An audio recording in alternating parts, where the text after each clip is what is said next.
Hello guys, we're riding electric bike at the very moment.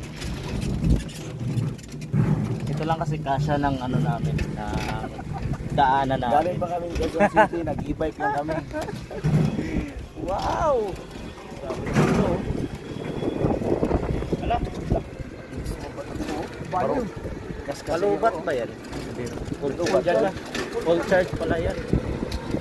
Marunong pala oh. Mahal ba to sir? Ito, bili namin dito mga 70. Mga 60 yata. 60. 65,000? Oh, Ang mahal naman. Oh, mahal to. parang motor, di ba? Mura lang.